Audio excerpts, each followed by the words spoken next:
मेरा नाम विशाल है। मेरी उम्र 40 साल दी है। मेरे पापा दी अपनी दुकान सी। मेरी माँ घर का काम करती सी। असी दो भैणां ते एक भरा सी। मैं साडे घर विच सब तो वड्डा मुंडा सी ते मेरे तो बाद मेरियां दो छोटियां भैणां। घर बहुत खुशहाल सी। माँ सारा दिन घर का काम करती। पापा जदों थक के आउंदे तां माँ उन्हां दी सेवा विच लग जांदी। मैं माँ पापा नूं कदे छोटियां छोटियां गल्लां ते लड़दे झगड़दे नहीं देखिया सी। माँ एक चंगी औरत सी। वो घर ते साडे ते बहुत खास ध्यान दिंदी सी। अपने कम्मां पिछे साडे कम नहीं छड्डदी सी। मैं माँ नूं एक चंगी बेटी, पत्नी ते माँ बनदे देखिया सी। माँ ने जो सानू सिखाया सी वो बहुत खूबसूरत सी। दुनिया दी धुप छां तो बिल्कुल हट के एक अलग ही दुनिया वसाई सी। जे साडे घर विच लोग देखदे तां उन्हां दी हसरत हुंदी सी कि काश ਉਹ साडे परिवार दा हिस्सा हुंदी। मेरे कई दोस्त मैनू बहुत बार कह चुके सन, काश मैं भी तेरा सका भाई हुंदा ते मैनू उन्हां दी इस गल ते हासा आ जांदा ते फिर शायद साडे हसदे खेडदे घर नूं किसे दी नज़र लग गई ते ਉਹ घर इदां तबाह होया कि फिर कदे भी जुड़ नहीं पाया। मैं प्रोफैसर दी तैयारी कर रहा सी। भैणां दी जिद करन ते मैं उन्हां नूं लैके घर तो निकलिया ते उन्हां नूं बाहर घुमाउण लई लै गया। मेरी माँ भी जाना चाहुंदी सी पर पापा दी तबीयत कुछ खराब हो गई, जिस दी वजह नाल ਉਹ ਸਾਡੇ ਨਾਲ नहीं जा सकी। मैं भैणां नूं गोलगप्पे खवा रहा सी कि अचानक मेरा फोन वज्जण लग्या। फोन ते नंबर देखिया तां कुछ परेशानी हुई क्योंकि नंबर मेरे घर दे नाल रहिंदे मुंडे दा सी। ਉਹ कदे मैनू फोन नहीं करदा सी। मेरा दिल एकदम घबराउण लगा तां मैं फोन चुक्या ते कंबदी आवाज़ विच फोन करन दी वजह पुछी। दोस्त ने बस इन्ना ही कहा, जल्दी घर पहुँचो, ते फिर फोन बंद कर दिता। मेरा दिमाग बहुत घबराउण लग्या सी। उसदे गल करन दे अंदाज तो ज़्यादा परेशानी मैनू फोन दे पिछे तो आउंदी एंबूलेंस दे हॉर्न की आवाज़ सुन के होण लगी सी। किसी अणहोनी का एहसास एकदम दिमाग 'च होया सी। मेरे चेहरे ते पसीने दियां बूंदां उभर आईयां सन तां मेरे चेहरे का रंग उड्डिया देख के मेरियां दोनों भैणां भी परेशान हो गईयां। मैं जल्दी नाल उन्हां नूं लैके घर वल भज्जा। मैनू गड्डी चलाउणा मुश्किल हो रहा सी। मेरा एक्सीडेंट कई बार हुंदे हुंदे बचिया सी। घर अगे पहुँचते ही मैनू लोकां दी भीड़ नज़र आई। घर विच धुआं उठ रहा सी। पता नहीं किहड़ियां किहड़ियां गड्डियां उत्थे खड़ियां सन। मेरी दोवें भैणां मेरी बांह फड़ के मेरे नाल चल रहीआं सन। मेरा दिमाग बिल्कुल सुन्न हो गया सी। मैं भीड़ विचों लंघदे होए घर विच आया तां सामने दा मंजर देख के मेरे सिर ते आसमान टुट गया। जदों मैं माँ पापा दा मुर्दा चेहरा अपने सामने देखा तां दोनों दे चेहरे नज़र आ रहे सन जिन्हां ते कालख लगी हुई सी, बाकी चिट्टे कपड़े नाल ढक्या होया सी। मेरियां भैणां तां रो रो के पापा दे नाल लिपट गईयां सन, पर मैं यकीन नहीं कर पा रहा सी। मेरे सामने जो मंजर दिख रहा सी मैनू तां उस ते यकीन नहीं आ रहा सी कि मेरे आले दुआले आखिर हो की रहा है। मैं अगे वध के बड़ी नरमी नाल पहला मम्मी दे चेहरे नूं हत्थ लाया ते फिर पापा दे ते फिर उन्हां नूं देखदे होए उच्ची उच्ची रोण लग्या। मम्मी पापा दे चले जाण तो बाद सारी जिम्मेवारी मेरे ते आ गई सी। घर तो लैके भैणां दी जिंदगी दी जिम्मेवारी हुण मेरी सी। मैं अपनी पढ़ाई दे सफ़र विच अज तक पापा दे नाल दुकान ते नहीं गया सी। मैनू पापा दी दुकान दी कुछ भी समझ नहीं सी। कुछ जिंदगी विच पहली बार एडी वड्डी जिम्मेवारी उठाउण विच मैं गलती ते गलती करदा जा रहा सी। पापा दी दुकान दिनों दिन गिरदी जा रही सी। एक रोज़ सवेरे मैनू भारी नुकसान उठाउणा पिया। इस नुकसान नूं पूरा कर लई सारी जिंदगी भी काम करदा तां भी ये पूरा नहीं कर पाउंदा। मैं अपने एक दोस्त तो इस बारे जानकारी लई ते उस दुकान नूं बेच दिता ते खुद नौकरी दी तलाश कर लग्या ते हौली हौली मैं गड्डी तो मोटरसाइकिल ते आ गया। एक जो नहीं विकिया सी ਉਹ घर सी, पर उसदे उपर वाली मंजिल मजबूरी विच सानू किराए ते देनी पई। लोग चंगे सी, इसलिए सानू उन्हां नूं नाल रखण विच कोई मुश्किल नहीं आ रही सी। मेरी जिस जगह नौकरी लगी वो जगह मेरे घर तो बहुत दूर सी। ਮੈਨੂੰ ਆਪਣੀਆਂ ਭੈਣਾਂ ਕਰਕੇ ਪਰੇਸ਼ਾਨੀ ਤਾਂ ਜ਼ਰੂਰ ਹੋਈ ਸੀ, ਪਰ ਹੁਣ ਮੇਰੇ ਕੋਲ ਹੋਰ ਕੋਈ ਰਸਤਾ ਨਹੀਂ ਸੀ। ਮੈਨੂੰ ਨੌਕਰੀ ਬਹੁਤ ਮੁਸ਼ਕਲ ਨਾਲ ਮਿਲੀ ਸੀ ਤੇ ਸਿਰ ਤੇ ਚੜਿਆ ਕਰਜ਼ਾ ਵੀ ਲਾਉਣਾ ਸੀ। ਹੁਣ ਮੈਂ ਰੋਜ਼ ਮੋਟਰਸਾਈਕਲ ਤੇ ਆਉਂਦਾ ਜਾਂਦਾ ਸੀ ਤੇ ਜਦੋਂ ਮੇਰੇ ਕੋਲ ਕਦੇ ਪੈਸੇ ਨਾ ਹੁੰਦੇ ਤਾਂ ਪੈਦਲ ਇੰਨਾ ਲੰਬਾ ਸਫ਼ਰ ਤੈਅ ਕਰਕੇ ਜਾਇਆ ਕਰਦਾ ਸੀ। ਇੱਕ ਰੋਜ਼ ਮੈਂ ਦੁਪਹਿਰ ਦੇ ਸਮੇਂ ਮੋਟਰਸਾਈਕਲ ਤੇ ਦਫ਼ਤਰ ਜਾ ਰਿਹਾ ਸੀ। ਸੁੰਨਸਾਨ ਸੜਕਾਂ ਤੇ ਲੋਕ ਦੁਕਾਨਾਂ ਵਿੱਚ ਬੈਠੇ ਹੋਏ ਸੀ।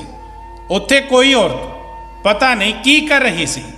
ਮੇਰੇ ਦੇਖਦੇ ਦੇਖਦੇ ਉਸ ਔਰਤ ਨੇ ਦੁਕਾਨ ਤੇ ਪੱਥਰ ਸੁੱਟਣੇ ਸ਼ੁਰੂ ਕਰ ਦਿੱਤੇ। ਦੇਖ ਕੇ ਮੈਨੂੰ ਬਹੁਤ ਪਰੇਸ਼ਾਨੀ ਹੋਈ, ਪਰ ਮੈਂ ਚੁੱਪਚਾਪ ਅੱਗੇ ਵਧ ਗਿਆ।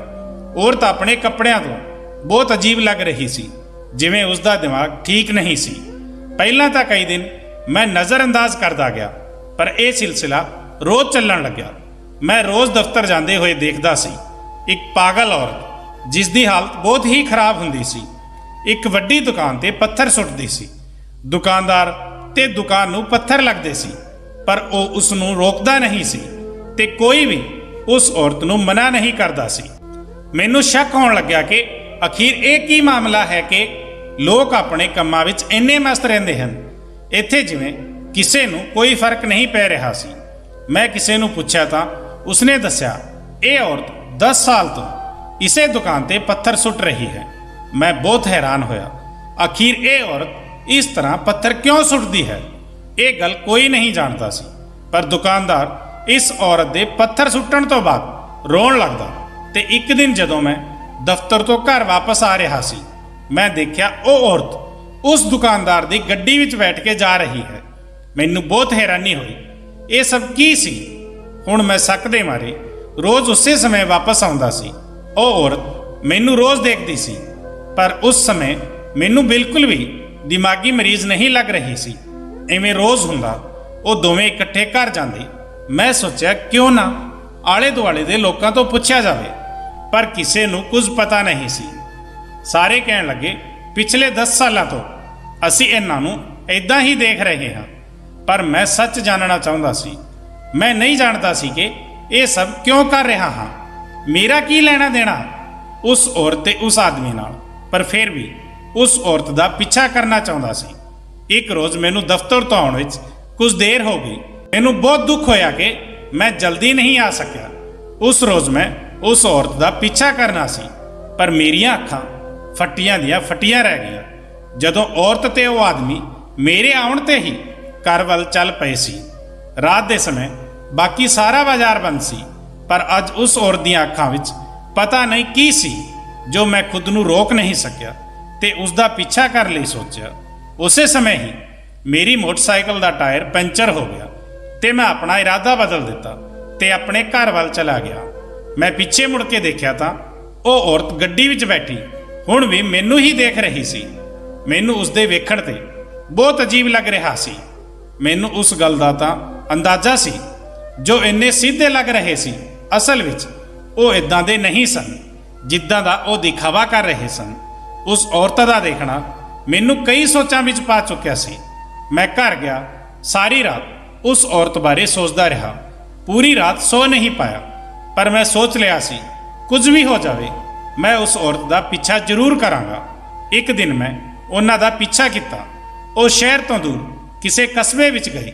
ਆਦਮੀ ਪਹਿਰਾਵੇ ਤੋਂ ਕਿਸੇ ਪਾਸੇ ਤੋਂ ਨਹੀਂ ਲੱਗਦਾ ਸੀ ਕਿ ਉਹ ਇੱਕ ਛੋਟੇ ਜਿਹੇ ਕਸਬੇ ਵਿੱਚ ਰਹਿੰਦਾ ਹੋਵੇਗਾ।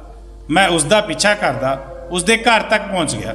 ਹੈਰਾਨੀ ਦੀ ਗੱਲ ਇਹ ਸੀ ਕਿ ਖੁੱਲੇ ਮੈਦਾਨ ਵਿੱਚ ਉਹਨਾਂ ਦੇ ਘਰ ਤੋਂ ਇਲਾਵਾ ਹੋਰ ਕੁਝ ਨਹੀਂ ਸੀ। ਮੈਂ ਵੀ ਇਕੱਲੇ ਮੈਦਾਨ ਵੱਲ ਦੇਖ ਰਿਹਾ ਸੀ। ਉਹ ਦੋਨੇ ਇੱਕ ਹੀ ਘਰ ਵਿੱਚ ਗਏ। ਮੈਂ ਵੀ ਉਹਨਾਂ ਦਾ ਪਿੱਛਾ ਕਰਦਾ ਉਸੇ ਘਰ ਵਿੱਚ ਚਲਾ ਗਿਆ, ਪਰ ਜਦੋਂ ਮੈਂ ਅੰਦਰ ਦਾ ਮੰਜ਼ਰ ਦੇਖਿਆ ਤਾਂ ਮੇਰੀ ਤਾਂ ਜਾਨ ਹੀ ਨਿਕਲ ਗਈ, ਕਿਉਂਕਿ ਉੱਥੇ ਇੱਕ ਬੁੱਢੀ ਔਰਤ ਸੀ ਜੋ ਬਿਸਤਰ ਤੇ ਲੇਟੀ ਹੋਈ ਸੀ। ਉਹ ਔਰਤ ਬਹੁਤ ਬਿਮਾਰ ਲੱਗ ਰਹੀ ਸੀ। ਚਿਹਰੇ ਤੇ ਬਸ ਉਸ ਦੀਆਂ ਅੱਖਾਂ ਤੇ ਦੰਦ ਹੀ ਨਜ਼ਰ ਆ ਰਹੇ ਸਨ। ਹਕੀਕਤ ਵਿੱਚ ਮੈਨੂੰ ਉਸ ਔਰਤ ਨੇ ਡਰਾ ਦਿੱਤਾ ਸੀ। ਹੱਡੀਆਂ ਦਾ ਢਾਂਚਾ ਬਣੀ ਹੋਈ ਸੀ, ਕੋਈ ਹੋਰ ਹੀ ਜੀਵ ਲੱਗ ਰਹੀ ਸੀ। ਹੁਣੇ ਥੋੜੀ ਦੇਰ ਹੀ ਹੋਈ ਸੀ ਕਿ ਮੈਂ ਉਸ ਤੇ ਨਜ਼ਰ ਰੱਖੀ। ਉਹ ਆਦਮੀ ਆਪਣੇ ਕਮਰੇ ਤੋਂ ਬਾਹਰ ਆਇਆ ਤਾਂ ਹੁਣ ਉਸਨੇ ਆਪਣਾ ਰੂਪ ਬਦਲਿਆ ਹੋਇਆ ਸੀ। ਮੈਨੂੰ ਇਹ ਦੇਖ ਕੇ ਬਹੁਤ ਹੈਰਾਨੀ ਹੋਈ। ਹੁਣ ਤਾਂ ਮਾਮਲਾ ਕੁਝ ਜ਼ਿਆਦਾ ਹੀ ਖਰਾਬ ਲੱਗ ਰਿਹਾ ਸੀ। ਉਸ ਤੋਂ ਪਹਿਲਾਂ ਮੈਨੂੰ ਉੱਥੇ ਕੋਈ ਦੇਖ ਲੈਂਦਾ। ਮੈਂ ਜਲਦੀ ਨਾਲ ਇੱਕ ਕੋਨੇ ਵਿੱਚ ਲੁਕ ਗਿਆ। ਆਦਮੀ ਘਰ ਤੋਂ ਨਿਕਲਿਆ ਤੇ ਇੱਕ ਮੋਟਰਸਾਈਕਲ ਤੇ ਪਤਾ ਨਹੀਂ ਕਿੱਥੇ ਚਲਾ ਗਿਆ।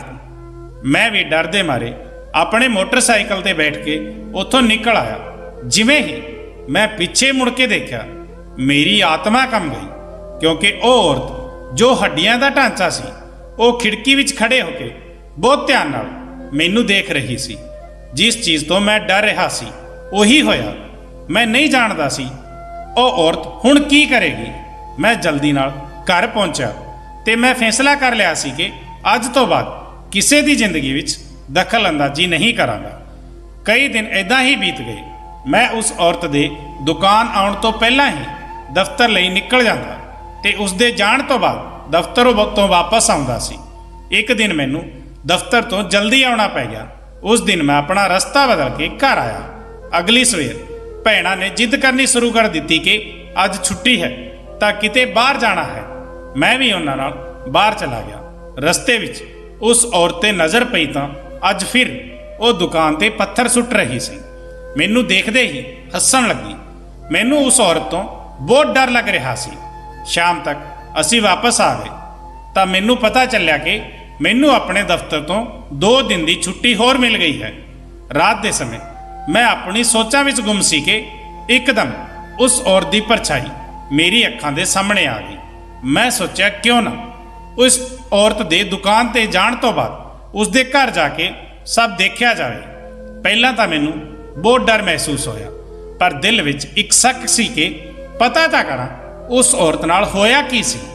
ਅਗਲੀ ਸਵੇਰ ਔਰਤ ਦੇ ਦੁਕਾਨ ਜਾਣ ਤੋਂ ਬਾਅਦ ਮੈਂ ਦੂਜੇ ਰਸਤੇ ਤੋਂ ਹੁੰਦਾ ਹੋਇਆ ਉਸ ਔਰਤ ਦੇ ਘਰ ਪਹੁੰਚ ਗਿਆ ਤੇ ਘਰ ਦੇ ਪਿਛਲੇ ਹਿੱਸੇ ਤੋਂ ਅੰਦਰ ਦਾਖਲ ਹੋ ਗਿਆ। ਹੈਰਾਨੀ ਦੀ ਗੱਲ ਇਹ ਸੀ ਕਿ ਘਰ ਵਿੱਚ ਕੋਈ ਵੀ ਨਹੀਂ ਸੀ। ਅੱਜ ਤਾਂ ਉਹ ਬੁੱਢੀ ਬਿਮਾਰ ਔਰਤ ਵੀ ਨਹੀਂ ਸੀ। ਮੈਨੂੰ ਬਹੁਤ ਹੈਰਾਨੀ ਹੋਈ। ਮੈਂ ਸੋਚਿਆ ਕਿਉਂ ਨਾ ਉਸ ਜਿੰਦੇ ਨੂੰ ਤੋੜਿਆ ਜਾਵੇ। ਮੈਂ ਜਿੰਦੇ ਨੂੰ ਤੋੜਨ ਲਈ ਚੀਜ਼ ਲੱਭਣ ਲੱਗਿਆ ਤੇ ਜਿੰਦੇ ਨੂੰ ਤੋੜ ਦਿੱਤਾ। ਕਮਰੇ ਦਾ ਦਰਵਾਜ਼ਾ ਖੋਲ੍ਹਦੇ ਹੀ ਮੈਂ ਹੈਰਾਨ ਰਹਿ ਗਿਆ, ਕਿਉਂਕਿ ਉਹ ਕਮਰਾ ਘੱਟ ਤੇ ਕਬਾੜਖਾਨਾ ਜ਼ਿਆਦਾ ਲੱਗ ਰਿਹਾ ਸੀ ਤੇ ਪਤਾ ਨਹੀਂ ਅੰਦਰੋਂ ਕਿਸੇ ਚੀਜ਼ ਦੀ ਬਦਬੂ ਆ ਰਹੀ ਸੀ ਜੋ ਮੇਰੀ ਬਰਦਾਸ਼ਤ ਤੋਂ ਬਾਹਰ ਸੀ। ਮੈਂ ਨੱਕ ਤੇ ਹੱਥ ਰੱਖਦੇ ਹੋਏ ਕਮਰੇ ਦੀ ਛਾਣਬੀਣ ਸ਼ੁਰੂ ਕਰ ਦਿੱਤੀ, ਪਰ ਮੈਨੂੰ ਉੱਥੇ ਕੁਝ ਨਹੀਂ ਮਿਲਿਆ। ਬਸ ਟੁੱਟਿਆ ਹੋਇਆ ਥੋੜਾ ਫਰਨੀਚਰ ਸੀ। ਮੈਂ ਕਮਰੇ ਤੋਂ ਬਾਹਰ ਨਿਕਲਣ ਲੱਗਿਆ ਤਾਂ ਮੇਰੀ ਨਜ਼ਰ ਇੱਕ ਪਾਸੇ ਲੱਗੇ ਪਰਦੇ ਤੇ ਗਈ। ਪਹਿਲਾਂ ਤਾਂ ਮੈਂ ਨਜ਼ਰਅੰਦਾਜ਼ ਕਰਕੇ ਕਮਰੇ ਤੋਂ ਬਾਹਰ ਨਿਕਲ ਗਿਆ, ਪਰ ਫੇਰ ਪਤਾ ਨਹੀਂ ਮੇਰੇ ਦਿਲ ਨੂੰ ਕੀ ਹੋਇਆ ਕਿ ਮੈਂ ਦੁਬਾਰਾ ਅੰਦਰ ਗਿਆ ਤੇ ਆਪਣੀ ਤਸੱਲੀ ਲਈ ਪਰਦੇ ਨੂੰ ਪਿੱਛੇ ਹਟਾਇਆ ਤਾਂ ਉੱਥੇ ਕੁਝ ਪੁਰਾਣੀਆਂ ਫੋਟੋਆਂ ਸੀ ਜੋ ਫਰੇਮ ਵਿੱਚ ਸੀ। ਮੈਂ ਉਹਨਾਂ ਫੋਟੋਆਂ ਨੂੰ ਸਾਫ਼ ਕੀਤਾ ਤੇ ਫਿਰ ਉਸ ਫੋਟੋ ਨੂੰ ਧਿਆਨ ਨਾਲ ਦੇਖਿਆ, ਜੋ ਸ਼ਾਇਦ ਪਾਣੀ ਪੈ ਜਾਣ ਦੀ ਵਜ੍ਹਾ ਨਾਲ ਖਰਾਬ ਹੋ ਗਈ ਸੀ। ਉਸ ਵਿੱਚ 3 ਕਿਰਦਾਰ ਸੀ, 2 ਔਰਤਾਂ ਤੇ 1 ਆਦਮੀ ਸੀ। ਮੈਂ ਉਸ ਫੋਟੋ ਨੂੰ ਬਹੁਤ ਧਿਆਨ ਨਾਲ ਦੇਖਣ ਦੀ ਕੋਸ਼ਿਸ਼ ਕੀਤੀ। ਫਿਰ ਮੈਂ ਉਸ ਫੋਟੋ ਨੂੰ ਉੱਥੇ ਹੀ ਰੱਖ ਦਿੱਤਾ ਤੇ ਕਮਰੇ ਤੋਂ ਬਾਹਰ ਆਉਣ ਲੱਗਿਆ ਹੀ ਸੀ ਕਿ ਮੈਨੂੰ ਦਰਵਾਜ਼ਾ ਖੁੱਲ੍ਹਣ ਦੀ ਆਵਾਜ਼ ਆਈ ਤੇ ਦਰਵਾਜ਼ੇ ਦੀ ਆਵਾਜ਼ ਸੁਣਦੇ ਹੀ ਮੇਰੇ ਰੋਂਗਟੇ ਖੜੇ ਹੋ ਗਏ। ਮੇਰੇ ਹਿਸਾਬ ਨਾਲ ਤਾਂ ਉਹ ਔਰਤ ਤੇ ਉਹ ਆਦਮੀ ਰਾਤ ਦੇ ਸਮੇਂ ਵਾਪਸ ਆਉਂਦੇ ਸੀ, ਪਰ ਹੁਣ ਮੈਨੂੰ ਆਪਣੇ ਸ਼ੱਕ ਤੇ ਅਫਸੋਸ ਹੋ ਰਿਹਾ ਸੀ, ਜਿਸ ਵਜ੍ਹਾ ਨਾਲ ਮੈਂ ਬਹੁਤ ਵੱਡੀ ਮੁਸੀਬਤ ਵਿੱਚ ਫਸ ਗਿਆ ਸੀ। ਮੈਂ ਦਰਵਾਜ਼ੇ ਨੂੰ ਪੂਰਾ ਬੰਦ ਨਾ ਕੀਤਾ ਤੇ ਥੋੜਾ ਜਿਹਾ ਦਰਵਾਜ਼ਾ ਖੋਲ੍ਹ ਕੇ ਬਾਹਰ ਦੇਖਣ ਲੱਗਿਆ। ਉੱਥੇ ਉਹ ਔਰਤ ਤੇ ਆਦਮੀ ਘਰ ਵਿੱਚ ਇੱਧਰ ਉੱਧਰ ਦੇਖ ਰਹੇ ਸੀ। ਆਦਮੀ ਇੱਕ ਕਮਰੇ ਵਿੱਚੋਂ ਇੱਕ ਬੁੱਢੀ ਔਰਤ ਨੂੰ ਵੀਲਚੇਅਰ ਤੇ ਬਿਠਾ ਕੇ ਬਾਹਰ ਲੈ ਆਇਆ। ਮੈਂ ਜਦੋਂ ਧਿਆਨ ਨਾਲ ਦੇਖਿਆ ਤਾਂ ਇਹ ਉਹ ਔਰਤ ਸੀ ਜਿਸ ਨੂੰ ਮੈਂ ਇੱਕ ਚਟਾਈ ਤੇ ਲੇਟਿਆ ਦੇਖਿਆ ਸੀ। ਉਸ ਬੁੱਢੀ ਔਰਤ ਨੂੰ ਚਟਾਈ ਤੇ ਦੁਬਾਰਾ ਲੇਟਾ ਦਿੱਤਾ ਗਿਆ। ਉਸ ਦਾ ਹੁਲੀਆ ਬਹੁਤ ਬੁਰਾ ਲੱਗ ਰਿਹਾ ਸੀ। ਹੁਣ ਮੈਨੂੰ ਚਿੰਤਾ ਹੋਣ ਲੱਗੀ ਸੀ ਕਿ ਮੈਂ ਇੱਥੋਂ ਬਾਹਰ ਕਿਵੇਂ ਜਾਵਾਂਗਾ। ਮੈਂ ਆਪਣੀਆਂ ਸੋਚਾਂ ਵਿੱਚ ਗੁੰਮ ਸੀ ਕਿ ਆਦਮੀ ਇੱਕ ਵਾਰ ਫਿਰ ਘਰ ਤੋਂ ਬਾਹਰ ਚਲਾ ਗਿਆ ਤੇ ਉਹ ਔਰਤ ਜੋ ਖੁਦ ਨੂੰ ਦਿਮਾਗੀ ਮਰੀਜ਼ ਦਿਖਾਉਂਦੀ ਸੀ ਇੱਕਦਮ ਠੀਕ ਹੋ ਗਈ ਤੇ ਰਸੋਈ ਵੱਲ ਚਲੀ ਗਈ। ਹੁਣ ਤਾਂ ਮੈਂ ਜਾਣ ਗਿਆ ਸੀ ਜੋ ਮੈਨੂੰ ਦਿਖਾਇਆ ਜਾ ਰਿਹਾ ਹੈ ਉਹ ਸੱਚ ਨਹੀਂ ਹੈ। ਸੱਚ ਕੁਝ ਹੋਰ ਹੀ ਹੈ ਜੋ ਮੇਰੀਆਂ ਨਜ਼ਰਾਂ ਦੇ ਸਾਹਮਣੇ ਹੋਣ ਦੇ ਬਾਵਜੂਦ ਵੀ ਮੈਨੂੰ ਨਜ਼ਰ ਨਹੀਂ ਆ ਰਿਹਾ ਸੀ। ਮੈਂ ਉਸ ਸਮੱਸਿਆ ਦੀ ਤਹਿ ਤੱਕ ਜਾਣਾ ਚਾਹੁੰਦਾ ਸੀ। ਅਗਲੇ ਦਿਨ ਮੈਂ ਸਵੇਰੇ ਲੁੱਕ ਕੇ ਘਰ ਤੋਂ ਬਾਹਰ ਨਿਕਲ ਆਇਆ, ਪਰ ਹੁਣ ਮੈਂ ਸੋਚਾਂ ਵਿੱਚ ਸੀ। ਮੈਨੂੰ ਲੱਗਿਆ ਜਿਵੇਂ ਉਹ ਬਿਸਤਰ ਤੇ ਪਈ ਔਰਤ ਨੂੰ ਮੇਰੀ ਜ਼ਰੂਰਤ ਸੀ। ਉਸ ਕਹਾਣੀ ਨੂੰ ਬਹੁਤ ਸਮਾਂ ਬੀਤ ਗਿਆ, ਪਰ ਇੱਕ ਹੀ ਗੱਲ ਮੇਰੇ ਦਿਮਾਗ ਵਿੱਚ ਸੀ ਕਿ ਮੈਂ ਕਿਸ ਤਰ੍ਹਾਂ सच का पता लगावां। मेरा एक दोस्त पुलिस विच सी। मैं उस नाल गल कीती तां उसने कहा कि वो मेरी मदद करने लई तैयार है। कुछ दिन बीत गए तां मैं उस आदमी की दुकान ते गया जिस दुकान ते वो औरत पत्थर सुट्टिया करती सी। वो औरत मैनू अजीब अंदाज नाल देखण लगी। मैं उसनू नज़रअंदाज किया ते उस आदमी कोल गया, कुछ समान लिया ते फिर यह सिलसिला चलना शुरू हो गया। मैं हुण हर रोज़ उसकी दुकान ते जांदा सी ते उस दुकान वाले नाल मेरी दोस्ती हो गई ते वो औरत मैनू इदां ही घूर के देखदी सी। हुण मैं हर रोज़ उसनू चाह बहाने बुलाया करदा सी। मैं उसनू उसदे परिवार बारे पुछया तां उसने दस्सिया कि वो अपने माँ बाप का एक ही मुंडा है ते बाप दी बहुत समा पहलां मौत हो गई सी। उसदे बाद मैं विआह तां कीता पर मेरी माँ दी एक ही जिद सी कि मैं अलग घर ले लवां जां माँ नू बिरध आश्रम छड्ड आवां। पर मैं अपनी माँ नाल बहुत प्यार करदा सी। मैं ये कदम कदे नहीं उठा सकदा सी। इन्ना कह के वो रोण लग्या। मैं उसनू हौसला दिता ते उस तो अगे पुछया। उसने दस्सिया कि उसकी माँ ये सब बर्दाश्त करदे करदे दिमागी मरीज हो गई सी। एक सवेर घर आया तां उसकी पत्नी ने उसकी माँ के सारे वाल कट दिते थे। कहा कि माँ के सिर ते कीड़े पै गए सी, इसलिए मैं वाल कट दिते। मेरी अखां विच अपने दोस्त की गल सुन के हंझू आ गए। उसने दस्सिया कि एक सवेर जदों वो घर आया तां उसकी पत्नी उसकी माँ नू जलाउण की कोशिश कर रही सी। उसने अपनी पत्नी नू घर तो कट दिता पर कुछ दिनों बाद उसके माँ बाप तो खबर आई सी कि उसकी पत्नी पागल हो गई है। मैं तो हैरानी नाल सब कुछ सुन रहा सी। उसने दस्सिया कि मैं जाके अपनी पत्नी नू वापस घर ले आया। मैं उसनू घर नहीं छड्डदा सी बल्कि अपने नाल दुकान ते लेके आउंदा सी ते वो गुस्से विच हर रोज़ मेरी दुकान ते पत्थर सुੱਟਦੀ। उसनू लगता है कि वो मेरी वजह नाल पागल हुई है। मेरे दोस्त ने तो सारा दस दिता पर मैं जानता सी कि सच कुछ होर है। मैं अपने दोस्त नू पुछया कि तू कदे इलाज नहीं करवाया अपनी पत्नी का। उसने कहा कि मेरी पत्नी का इलाज उसके पेके विच हो रहा है। मैनू उस इंसान ते हैरानी हुई कि उसने अज तक अपनी पत्नी का इलाज खुद नहीं करवाया। उसने हमेशा सहुरे वालियां ते भरोसा रखा। मैं अपने दोस्त नू कहा कि एक बार तैनू खुद भी इलाज करवाना चाहिए है। वो हैरानी नाल मेरे वल देखण लग्या। देख के कहा कि इदां क्यों बोल रहे हो।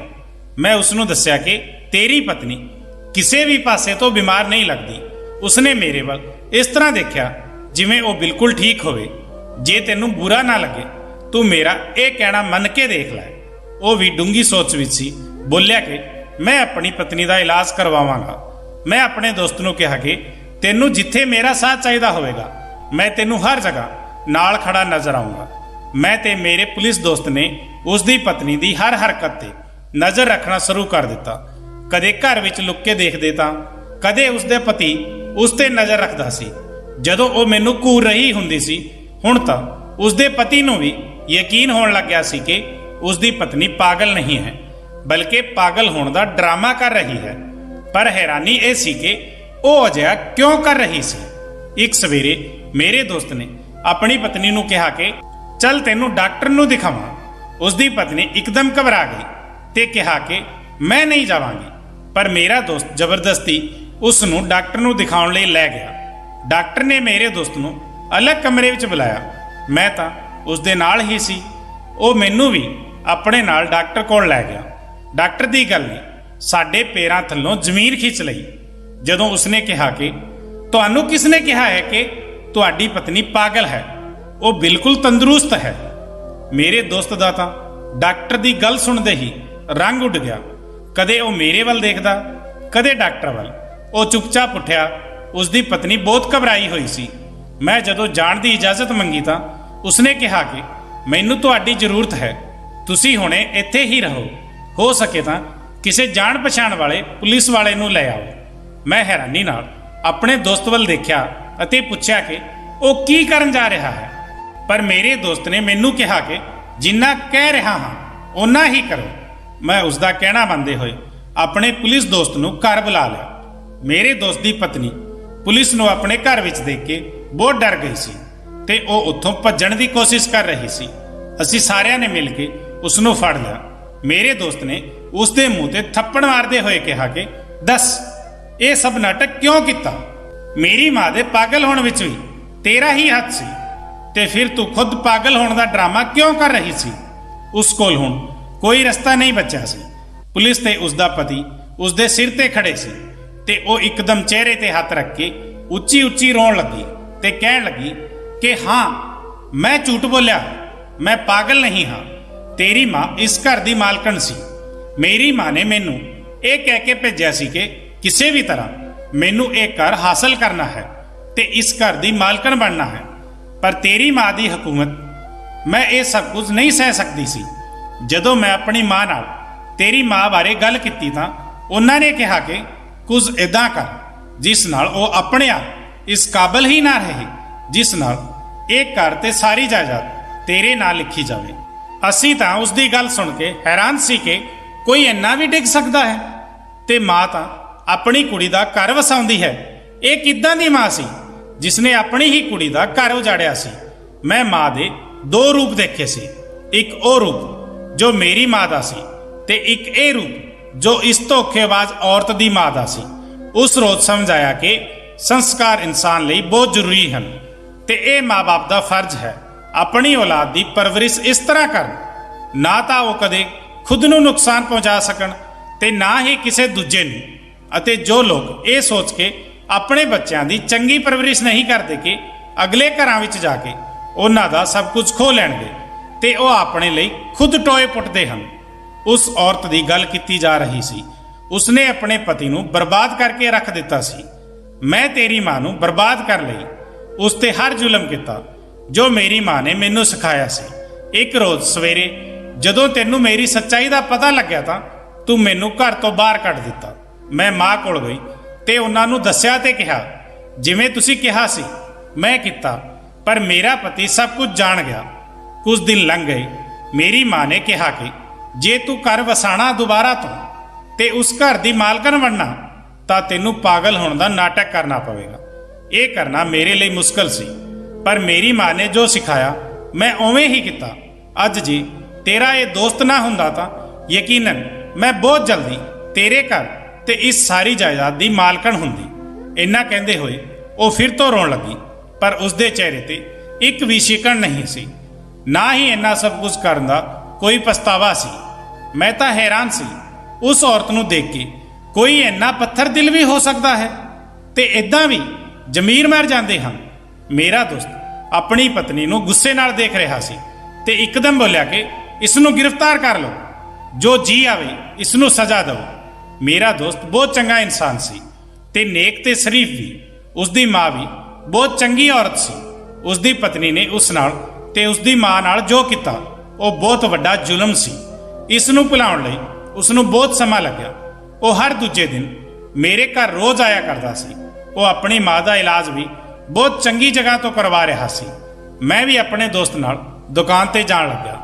सवेरे दफ्तर जांदा ते शाम के समय अपने दोस्त नाल उसकी दुकान विच रहिंदा। साडे दोनां विच इन्नी गूढ़ी दोस्ती हो गई सी कि मैं उसते अखां बंद करके भरोसा कर सकता सी। मेरी भैणां भी जवान हो गई सी। मैनू अपनियां भैणां दे विआह दी चिंता होण लगी। मेरी वड्डी भैण जो बिल्कुल मेरे दोस्त की तरह मासूम ते चंगी सी, मैं उस लई अपने दोस्त का रिश्ता मंग लिया। पहला तो दोस्त बहुत हैरान होया, फिर कहा कि मैनू खुशी होवेगी जे मैं तुहाडा दामाद बनांगा, पर उस तो पहला तू अपनी भैण तो उसकी मर्जी पुछ ले। मैं अपनी भैण नाल गल कीती तां उसनूं भी इस रिश्ते तो कोई परेशानी नहीं सी। उसने भी खुशी नाल इस रिश्ते लई हाँ कर दी। मैं दोनों का विआह कर दिता। मेरे दोस्त नूं भी एक चंगे जीवन साथी की जरूरत सी। वो मैनू हमेशा एक गल कहंदा सी कि तुहाडी माँ ने तुहाडी परवरिश बहुत चंगी तरह की है, ना सिर्फ तुहाडी बल्कि तुहाडियां भैणां दी भी। मैं बहुत खुशकिस्मत हाँ कि अज भी सानू साडी माँ के नां नाल जाणिया जांदा है।